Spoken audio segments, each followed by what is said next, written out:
მოგესალმებით, ეს არის ტევეკვერიკეს პროექტი მომავალი თაობა, მე კი მისი წამყვანი 51 საჯარო სკოლის მოსწავლე ნიცა ვარდუსაინძე გახლავართ. ჩვენი დღევანდელი თემა არის იმედი და სასოწარკვეთა მოზარდებში. ამ თემაზე სასაუბროდ კი ჩვენ მოვიწვიეთ სტუმრები: დია პირველი, თაკო ქერდიყვაშვილი და ანი ნემსაძე. მოგესალმებით ბავშვებო მომბრძანებისთვის. ახლა კი ეს შეკითხვებზე გადავიდეთ. რა შემთხვევაში შეიძლება ბავშვი სასოწარკვეთილებაში ჩავარდეს? პირველ რიგში მოგესალმები ნიცა. ბავშვი ზოგადად სასოწარკვეთილებაში ძალიან ბევრი ფაქტორის გამო შეიძლება ჩავარდეს. მაგალითად, როგორიც არის დაცინვა, არასრულფასოვნების კომპლექსი, ანუ შეიძლება მას თავის გარეგნობასთან ჰქონდეს რაიმე კომპლექსი. ასევე ოჯახში არსებულმა პრობლემებმა შეიძლება გამოიწვიოს ეს სასოწარკვეთა და დამცირებამ, ასევე მეგობრებთან ურთიერთობა, მათ შეიძლება რა მეგობრებთან კონფლიქტი ჰქონდეს ბავშვს და ყველაფერმა შეიძლება გამოიწვიოს და უფრო ბევრის გაგრძელებას აღარ ვაპირებ, იმიტომ რომ ძალიან შორს წაგვიყვანს ეს ყველაფერი. და შენი აზრით, რა შედეგები მოაქვს ამ ყველაფერს ბავშვისთვის? ბავშვისთვის ჩემი აზრით მოაქვს ცოტა თუ შედეგებამდე შეიძლება მიიყვანოს სასოწარკვეთამ, რადგან ჯერ მაინც მოზარდი არის პატარა, იმდენი გამოცდილება არ აქვს. შეიძლება დიდმა ეს ყველაფერი ძალიან ისე გადაიტანოს, რომ ყურადღებაც არ მიაქცევს, იმიტომ რომ ცხოვრებისეული გამოცდილება მაინც აქვს და გამომუშავებული აქვს იმუნიტეტი ასე თუ ისე, ხო? და ბავშვი ცოტათი თუ შედეგებამდე შეიძლება მიიყვანოს ჩემი აზრით. გეთანხმებით, თქვენი აზრით ეს?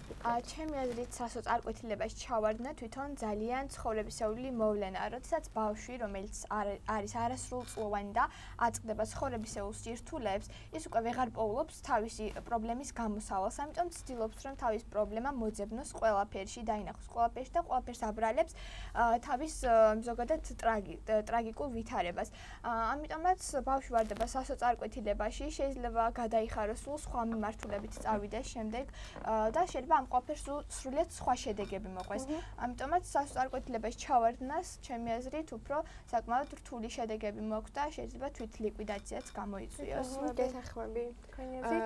ჩემი აზრით მოზარდობა თავისთავად ნიშნავს გარდატეხის ასაკს და ამ ასაკში ყველა ჩვენთაგანი ვაწყდებით ეს პრობლემის, როგორც ანი მახსენა, ოჯახში პრობლემები, ასევე შეიძლება გარეგნობაზეც თავისთავად ძალიან ბევრი მინახავს, რაც გარეგნობის ძალიან დიდი კომპლექსი აქვს და სასოწარკვეთილებამდეც მისულა. თუნდაც პირადი ცხოვრება, ოჯახთან რაღაცას ვითხოვთ ამ ასაკში და არ გვისურვებენ და ამასაც საბოლოოდ მივყავართ სასოწარკვეთამდე. და ჩემი აზრით ეს არის მიზეზი. თავარი მიზეზი?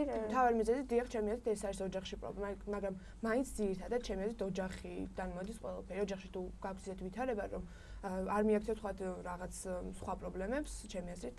გეთანხმებით, ოჯახი რა თქმა უნდა არის ძალიან მნიშვნელოვანი ფაქტორი, მაგრამ უპირველესად ვფიქრობ, რომ სასოწარკვეთილებაში ჩავარდნას იწვევს თვითონ ის გარემო პირობები, რომელშიც ბავშვი იმყოფება და თვითონ გარემომ უნდა შეუწყოს ხელი იმისაც, რომ გაიზარდოს ლაღი.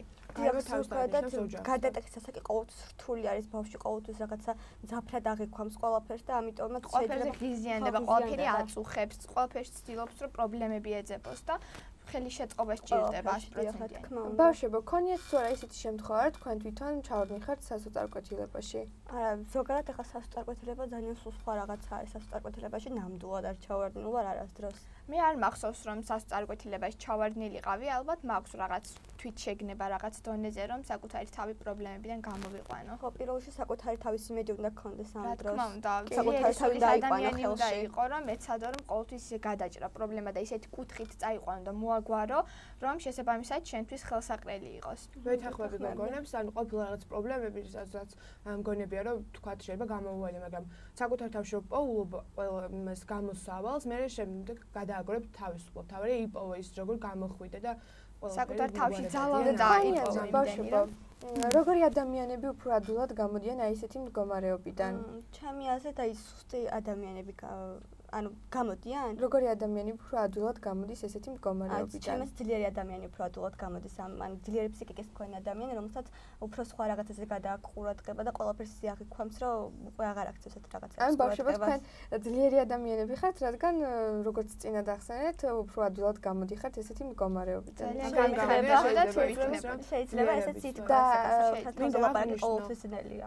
ბოდიში რო შეგაწყვეტე, მინდა აღვნიშნო, რომ აქ ძალიან ბევრს ნიშნავს სტრესის ფაქტორი.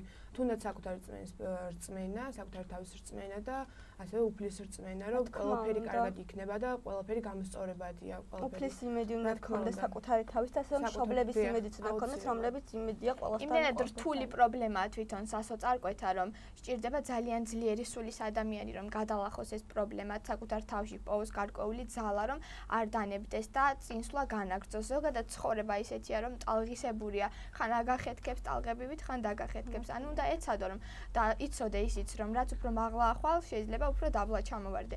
უნდა გქონდეს იმის იმედი, რომ ეს ზოგადად ცხოვრება არის და უნდა ეცადო, რომ შეიგნო იმ წესებით ითამაშო, როგორიცაც ცხოვრება თამაშობს და არ უნდა დაკარგო იმედი შენ თავში. ყოველთვის უნდა გქონდეს უკეთესი იმედი, ყოველთვის უნდა იცოდე, რომ უკეთესი იქნება. მე თუ დღეს ესე ვარ, ოპტიმისტურად უნდა უყურე ცხოვრებას, რა თქმა უნდა. და აუცილებლად უნდა იყოს აუცილებლად მე შეაგეძლო საკუთარ თავში პრობლემების დანახვა, ცუდის დანახვა და უნდა ეცადო რომ ყოველთვის გამოასწორო ის. და უნდა ეცადო რომ რა სიმაღლეზეც ხარ, ის სიმაღლე შეინარჩუნო და არ დაკარგო. თქვენი აზრით სასოწარკვეთილებაში ჩავარდნილი ბავშვი როგორ უნდა გამოვიყვანოთ ესეთი მდგომარეობიდან? ანუ მეგობრების წრე შეიძლება დაეხმაროს მას, თუ შეიძლება ეკლესიაში მივიდეს და მამაოს რჩევები მიიღოს, თუ თქვენი აზრით აი რა შედეგები შეიძლება? საკმაოდ კარგი აზრები გაქვს, ყველას ვიზიარებ. ყველაფერი რაც ჩამოთვალე, ის შესაძლებელია რომ ბავშვი გამოიყვანოს თვითონ ასეთი რთული მდგომარეობიდან, მაგრამ უპირველეს ყოვლისა არის გარემო პირობები, როგორ გარემოში, როგორ მეგობრებთან გიწევს ურთიერთობა. უნდა გყავდეს ისეთი მეგობრები, რომ დაგეხმარონ, ეცადონ რომ ყველაფერი შედარებით უკეთესი დაგანახონ და შეეცდებიან რომ დაგეხმარონ და გამოგიყვანონ ესეთი რთული ვითარებიდან. ჩემი აზრით ორივე ძალიან კარგი წამალი არის სასოწარკვეთილებაში მყოფი ბავშვისთვის, როგორც არის მაგალითად თუ ბავშვი ეწევა ეკლესიურ ცხოვრებას, ყავს მამაო, ის ისეთ რჩევა-დარიგებას მისცემს, როგორცაც მაგალითად მშობელი სახლში და შეიძლება ანუ ის პრობლემები დავწოს, რომლის გამოც რამის ესეც გამოც იგი არის ჩავარდნილი სასოწარკვეთილებაში. მაგრამ ასევე არის მეორე ფაქტორი მეგობრები. თუ ყავს ესეთი მეგობრები, ისინი ყველაფერს შეეცემენ თან მეგობარმა, შენი საუკეთესო მეგობარი თუ ყველაფერი შენზე კარგად იცის ყველაფერი და გამოგიყვანს მდგომარეობიდან.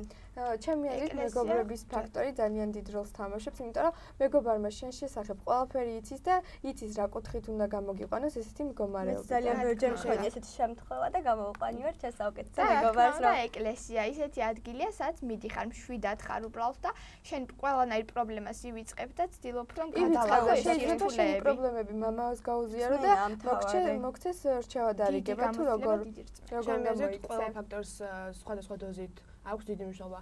შეიძლება ოჯახმა მოგცეს რაღაც ისეთი რჩევები, რასაც მეგობარი ვერ მოგცეს, ან პირიქით რაღაც მეგობარი.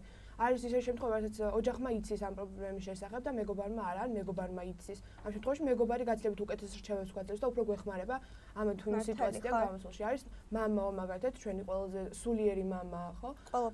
ყველაფერი იცის და მას შეუძლია სულ სხვა კუთხით მოგცეს რჩევები. სულ სხვა კუთხით მოგცეს რჩევები და ძალიან ადვილი იქნება ჩვენთვის ამ სიტუაციებიდან გამოსვლა. ჩემი აზრით, მე ესე ვფიქრობ. გეთანხმებით ბავშვება. თქვენი აზრით, ვინ ან რა არის თქვენი ცხოვრების იმედი?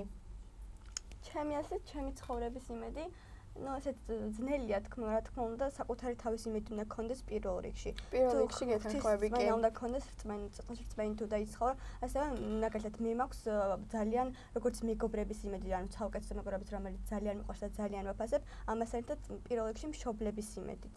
ანუ მშობლები, იმიტომ რომ ყველა გასაჭირში აბსოლუტურად რა პრობლემაც მაქვს, ამ პრობლემების გადაჭრაში მეხმარებიან, ხო? კი. და ანუ ამათ იმედი მაქვს მე. ყველაზე რა თქმა უნდა მომავლის იმედი, იმიტომ რომ ოპტიმისტი ვარ თვითონ. ზუსტად ეგ უნდა მეთქვა, ყველაზე დიდი რის იმედი ცხოვრებაში მაქვს ზოგადად ეს არის მომავალი. ყოველთვის მჯერა რომ უკეთესი იქნება ვიდრე ეხლა არის და ვცდილობ რომ ყოველთვის ამ პრინციპით ვიმოქმედო. რა თქმა უნდა მაქვს ჩემი მშობლების, ჩემი ძმის იმედი, მაქვს ჩემი ოჯახის იმედი ზოგადად ახლობლების, ნათესავების და უპირველეს ყოვლისა მეგობრების. ვიცი რომ არასდროს არ გამწირავენ, არ მიმატოვებენ განსაცდელში და ყოველთვის შეეცდებიან რომ დამეხმარონ. და ძალიან ვაფასებ ზოგადად ვინც მეხმარება ეს მეგობარს, ერთად კარგი მეგობრები, საუკეთესო მეგობრები და კეთილი ადამიანების იმედიც მაქვს ხოლმე ხანდახან გასაჭირში.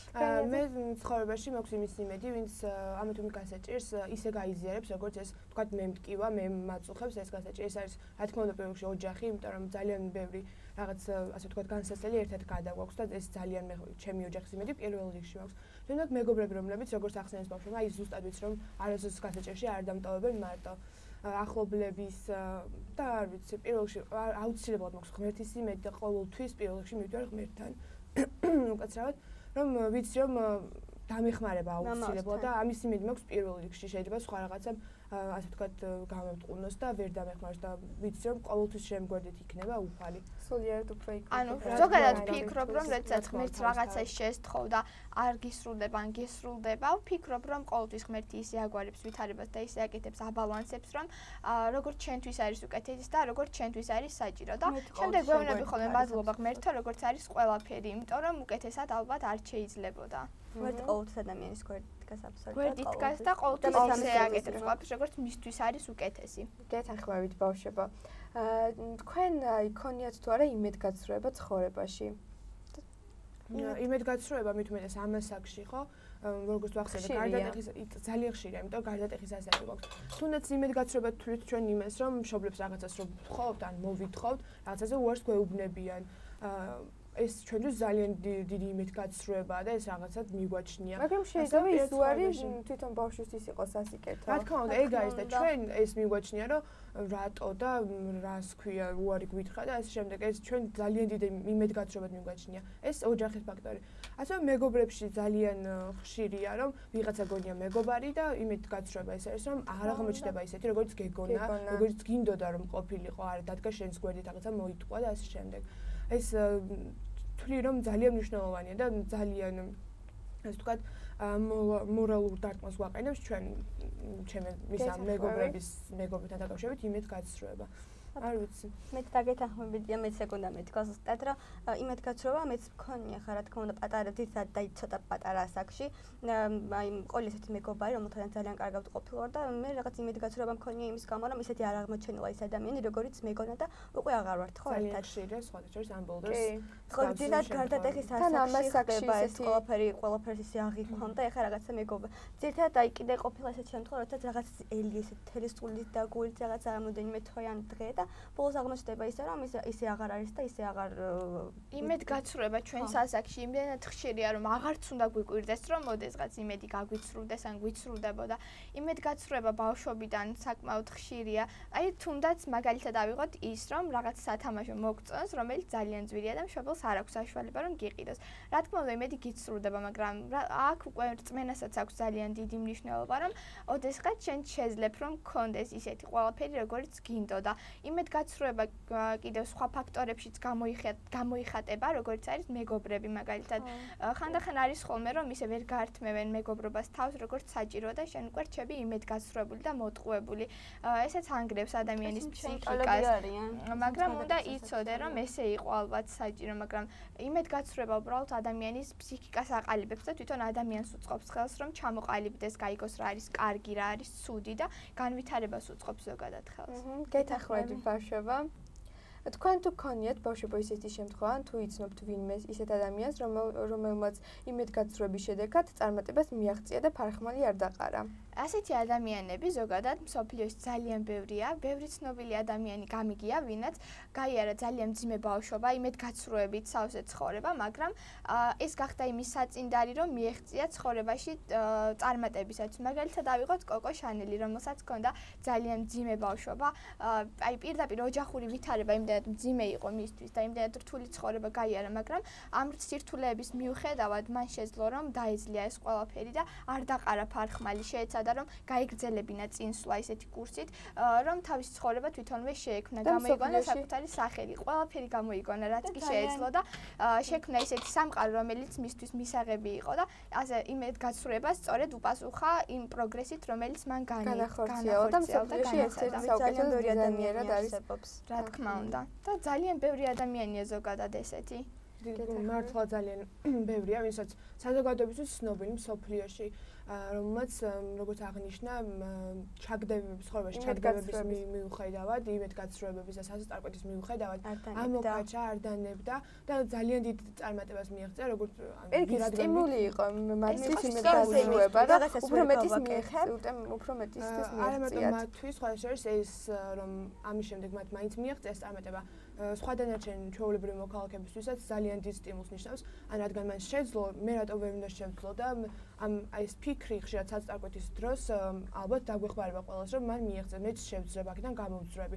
ძალიან მნიშვნელოვანია, რომ ამ ჩაგდებების შემდეგ ამოვქაჩოთ და რაც შეიძლება უკეთესი და უკეთესი, ანუ როგორც თქვა, საწარკვეთის იმედგაცრუებას უპასუხოთ ძალიან დიდი პროგრესით. ადამიანი უნიკალური გამოგონებაა ზოგადად. რა არ არის, რომელიც არ შეუძლია და მე ყველაფერს შეუძლია თუ მოინდომებს და აი ხანდახან არის რომ იტყვიან აი დრო არ მაქვს, ვერ ვანაწილებ ვერაფერს. შეუძლებელია რა იმ მთელი გულით გინდოდეს და ვერ გააკეთო. ასე იმედგაცრუებაც. თუ იმედგაცრუებას უპასუხებ იმედით, ეს შენთვის არის უკეთესი ზოგადად. შენ მიაღწევ ამ წარმატებას, უნდა გქონდეს საკუთარ თავში ყოველთვის თვითშეგნება, რომ მე ეს შემიძლია, მე ამას გავაკეთებ. შენ თავს ყოველთვის უნდა მისცე სტიმული და გასაქანი. რა თქმა უნდა, ყოველთვის ყველაფერი წარმატებისკენ მიაღწევ. რა თქმა უნდა, ყოველთვის ყველაფერი ისე არ ხდება, როგორც ჩვენ გვინდა, მაგრამ ჩვენ თვითონ უნდა მივცეთ ჩვენ თავს იმის იმედი და იმის სტიმული, რომ აი მე ამას შევძლებ, რასაც სიტყვას, რასაც ვერ ვაკეთებთ, ხო? იმიტომ რომ მართალია თაკოთა გეთახმები, რომ ადამიანის ისეთი რაღაცა არ არსებობს, რომ რაც არ შეუძლია.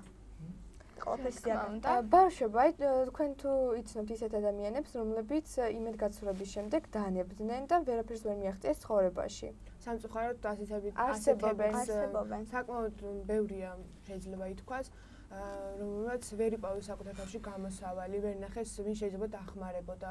არ იყვნენ ძლიერი ადამიანები და ძლიერეზეა დამოკიდებული. რომ მათ წარმატებას აი როგორც აღნიშნეთ გოგოებმა, ადამიანს ყველაფერი შეუძლია და თავისუფლად შეეძლო მას გამოსულიყო მდგომარეობიდან და ბევრი შრომის შემდეგ მიეღწია ამ თუ წარმატებისთვის.